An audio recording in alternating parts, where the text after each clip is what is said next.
నమస్తే.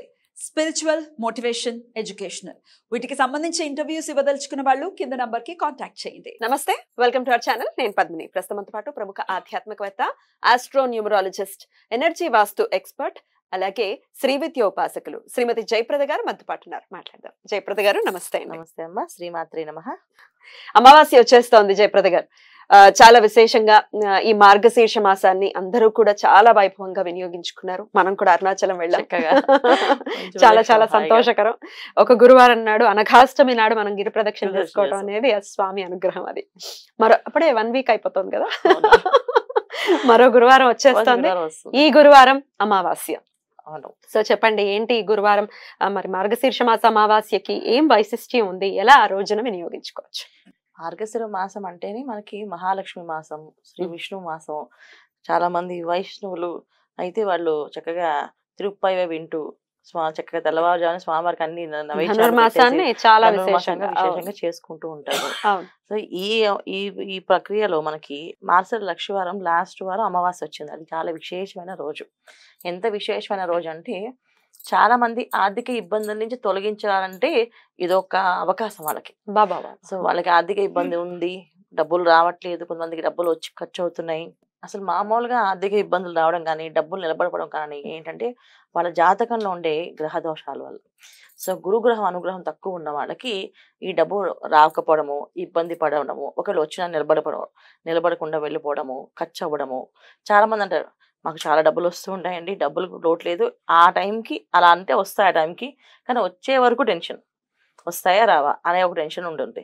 సో ఇలాంటి వాటన్నిటి కూడా నివృత్తి చేసుకోవడానికి ఈ ఒక అమావాస్య రోజు చాలా మంచి విశేషమైన అవకాశం ఉంది.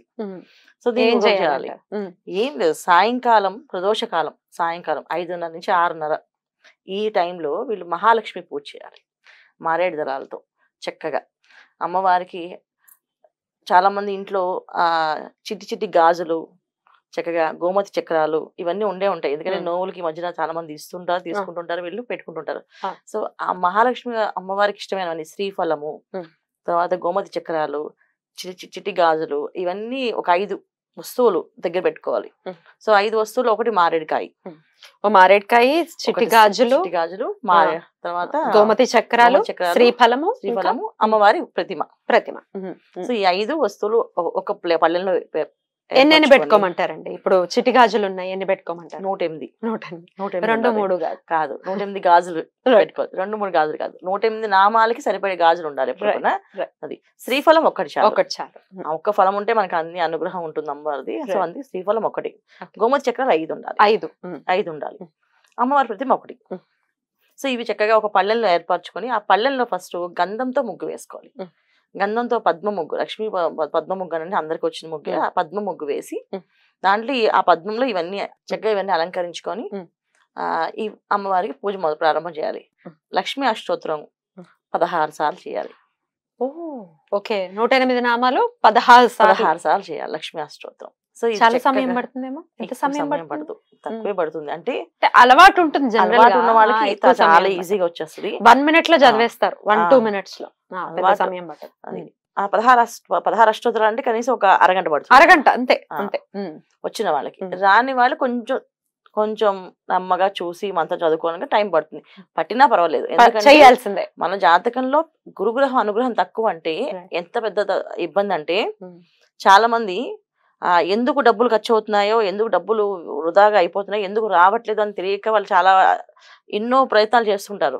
కానీ గురువారం రోజున ఈ రావడం వల్ల గురువు ఒక అనుగ్రహం కలుగుతుంది. అమావాస్య రావడం వల్ల అమ్మవారు ఒక అనుగ్రహం కలుగుతుంది. సో స్థిరంగా ఆవిడ నిలబడాలని ఆవిడ ప్రార్థిస్తున్నాం. సో లక్ష్మి అంటేనే ఆవిడ స్థిరంగా ఉండరు, ఆవిడ వెళ్ళిపోతూ ఉంటారు. సో ఆవిడ ఎక్కడ ఉంటాను అన్నారు అంటే ఎప్పుడు నన్ను సాయంకాలం వేళ పూజిస్తారో వాళ్ళ ఇళ్లలో ఉంటుంటాను నేను, లేకపోతే వెళ్తూ ఉంటానని చెప్పి అంటారు. సో ఆ టైం మనం పూజించే అవకాశం మనకి అమావాస్య. ప్రతిరోజు చేయాలంటే చాలా మందికి కుదరచ్చు, కుదరకపోవచ్చు వాళ్ళకు ఉన్న ఇబ్బందుల వల్ల. కానీ ఈ అమావాస్యని గురువారం సాయంకాలం చేయడం వల్ల చాలా విశేషమైన గురువు ఒక అనుగ్రహం కలుగుతుంది. ఎప్పుడైతే గురుగ్రహం ఒక అనుగ్రహం వీళ్ళకి కలిగిందో డబ్బు నిలబడుతుంది, డబ్బులు ఇంటికి వస్తాయి. వచ్చిన డబ్బుని ఎలా ఖర్చు పెట్టాలని ఒక ప్లానింగ్ ఉంటుంది. చాలా మంది ఏంటంటే డబ్బులు వస్తాయి కానీ ప్లానింగ్ లేకుండా ఖర్చు అయిపోతాయి. 100 ప్లాన్లు వేస్తారు కానీ ఆ ఒక్క ప్లాన్ కూడా వీళ్ళకి ఆ డబ్బులు వచ్చే టైంకి జరగదు, అయిపోతుంటాయి. ఇది చేయడం వల్ల ప్లానింగ్ కరెక్ట్ గా ఆ డబ్బుకి ఈ ప్లానింగ్ రెండు మ్యాచ్ అవుతాయి. రైట్. అయితే ఇప్పుడు మీరు చిట్టి గాజులతో అర్చన చేయాలి అన్నారు కదా, ఈ 16 సార్లు చేసేది ఎలా చేయాలంటారు? ఈ 16 సార్లు చేసి ఈ పళ్ళెల్లో మన ఆ పళ్ళెల్లో నుంచి మారేడు దళాలు తెచ్చుకోవాలి. మారేడు దళాలతోటి చేయాలి 16 సార్లు అష్టోత్తరాలు. అంటే ఈ చిట్టి గాజులతో చేయాలి. చిట్టి గాజు 108 ఉండాలి సంఖ్య. అమ్మవారి దగ్గర పెట్టేస్తాం అంతే. మారేడు దళాలతో చేస్తాం.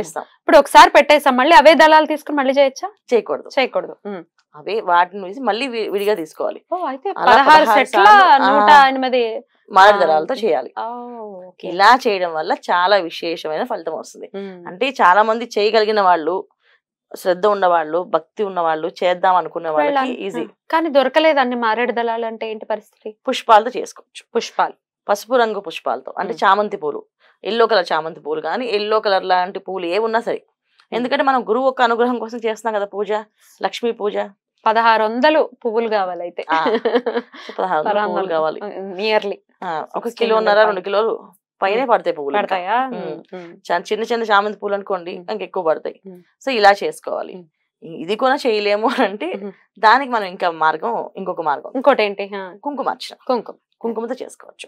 సో కుంకుమ అందరూ ఏంటంటే కుంకుమార్చన చేసేది. ఈ కుంకుమని ఏం చేయాలంటే 11 మంది ముత్తైదులకి బొట్టు పెట్టి పొట్లం కట్టి ఇచ్చేయాలి గుడికి వెళ్ళి. అయ్యో, లక్ష్మీదేవికి చేసింది కదండి, మరి లక్ష్మి పోతుందా అనే సందేహం వస్తుంది. అవును. అందుకే సాయంకాలం ఇవ్వట్లే కదా మనం. సాయంకాలం తెల్లవారితే గుడికి వెళ్ళి గుళ్ళో ఇస్తాం. గుళ్ళో ఎప్పుడైతే ఇస్తామో మళ్ళీ అందుకే గుళ్ళో చేయమన్నా, ఏ నోములైనా వ్రతాలైనా మనం గుళ్ళో చేసుకొని చెప్తారు. ఎందుకంటే ఆ గుళ్ళో చేస్తే ఆ గుళ్ళో అందరికి ఇచ్చిన తర్వాత మళ్ళీ ఆ గుడి నుంచి మనం వచ్చాడు మనకి గుళ్ళో ప్రసాదం ఇస్తారు. మళ్ళీ ఆ లక్ష్మి మనం తెచ్చేసుకుంటాం మన ఇంటికి, అక్కడ వదిలేసి రావు. అదే మన ఇంట్లో అనుకోండి బొట్టు పెట్టి తాములు పెట్టి వాళ్ళు వెళ్ళిపోతారు, తెచ్చి మనకి చేతిలో ఏమి ఉండవు. మళ్ళీ అదే గుళ్ళో అనుకోండి అక్కడ మనకు పెట్టి అమ్మవారి ఫస్ట్ కుంకుమ పెట్టి ఆ వాళ్ళకు కొంచెం పందిరిగా తీసుకొచ్చి ఆ కుంకుమ మనకి ఇస్తారు. ఆ కుంకుమ మనం ఫస్ట్ మనం పెట్టుకొని మనం చేసే పూజ కుంకుమ అందరికి పంచుతాం. సో ఈ కుంకుమ మన దగ్గర ఉండదు, ఈ లక్ష్మి మనతో ఉంటుంది అనమాట. అలా తర్వాత అదే నిత్యం ధారణ చేయటం అనేది ధారణ చేసుకోవచ్చు. కుంకుమార్చనతో కుంకుమతో చేసుకోవడం. దీని వల్ల ఏంటంటే మంచి ప్రయోజనమైన లాభాలు ఉంటాయి. కుంకుమతో అర్చన చేస్తే ఏమవుతుందంటే భార్య భర్తల మధ్య సమస్యలు కూడా తొలుగుతాయి. అంటే భర్త మాట వినకపోయినా, మా మాట వినట్లేదు అని చెప్పి నేను చేస్తున్నాను అనుకునే వాళ్ళు కూడా కుంకుమార్చన చేయడం వల్ల ఆయన మాట వినే అవకాశం ఉంది. ఒకవేళ ఈ అమావాస్య మిస్ అవుతుందండి, ఆడవాళ్లే చేసుకుంటారు ఈ పూజ, మగవాళ్ళు చేయొచ్చా? మగవాళ్ళం చేయొచ్చు. చేసుకుంటే మరీ మంచిది. ఒకవేళ ఆడవాళ్లే చేసే పరిస్థితి ఉంది, మాకు ఈ ఋతుక్రమం వల్ల అడ్డొచ్చిందండి, మా పరిస్థితి ఏంటి, ఎప్పుడు చేసుకోవాలి, నెక్స్ట్ డే ఏంటి, ఆల్టర్నేటివ్ ఏంటి అంటే ఏం చెప్తారు? అంటే ఈ పరిహారానికి గురువు గ్రహం అంటే జాతకంలో ఉండే దోషానికి గురువు ఒక అనుగ్రహం కోసం మనం, అంటే బృహస్పతి ఒక అనుగ్రహం కోసం మనం చేసే ప్రక్రియ ఇది. అమావాస్య మార్గశిర మాసంలో వచ్చిన అమావాస్య ఇది. మార్గశిర అమావాస్య ప్లస్ లక్ష్మీవారం అంటే గురువారం. సో ఇలా కలిసి వచ్చిన దానికి ఈ ప్రక్రియకి ఉంది. నెక్స్ట్ టైం ఎప్పుడైనా ఇంకొక దానికి చేయాలి పరిహారం. ఎప్పుడైనా గురువారం అమావాస్య వచ్చినప్పుడు చేసుకోవచ్చా? అలా కాదు, మార్గశిర మాసంలో గురువారం రావాలి. ఎందుకంటే ధనుర్మాసంలో మిక్స్ అయి ఉన్నది కావాలి మనకి. ఎందుకంటే ఒక మార్గశిర మాసంలోనే ఈ అవకాశం ఉంటుంది. నెక్స్ట్ టైం వస్తుందో రాదో తెలియదు, మళ్ళీ చూడాలి. అది అంటే భగవంతుని అనుగ్రహం. ఒకవేళ మరి మిస్ అయితే ఒకంత బాధ అనిపిస్తుంది కదా, ఇంకొక ఆల్టర్నేటివ్ ఏంటి మరి? శుక్రవారం చేసుకోవచ్చు, నెక్స్ట్ డే శుక్రవారం చేసుకోవచ్చు. కుదరలేదు నెక్స్ట్ గురువారం చేసుకోండి. సాయంకాలం సేమ్ అదే ప్రదోష కాలంలో సాయంకాలం అమ్మవారి స్వామివారి దండం పెట్టుకొని చేయండి, చాలా మంచి విశేషం. ఈ విధంగా ఒక ప్రక్రియ చేసుకోవచ్చు. ఇప్పుడు ఈ ప్రక్రియ ఈ శుక్రవారం ఇప్పుడు ఈ గురువారం మిస్ అయ్యాను అనే బాధ లేకుండా ప్రతి శుక్రవారం చేసుకోవచ్చు. కావాలంటే ప్రతి గురువారం ఓపిక ఉన్న వాళ్ళు, శ్రద్ధ భక్తి ఉన్న వాళ్ళు చక్కగా ప్రతి శుక్రవారం చేసుకుంటే చాలా వాళ్ళ ఇంట్లో ఎప్పుడు కూడా సుఖ సంతోషాలు, ఆనందము, డబ్బు ఏది లోటు లేకుండా జరుగుతుంటాయి హాయిగా సంతోషంగా. చాలా అద్భుతమైనటువంటి పరిహారం చెప్పారు. ఈ ఆర్థిక ఇబ్బందులతోనే అప్పులతోనే సతమతం అవుతూ ఉన్నారు అందరూ కూడా.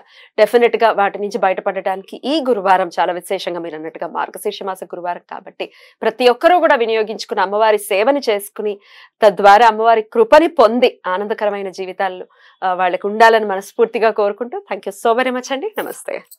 శ్రీమాత్రే నమః.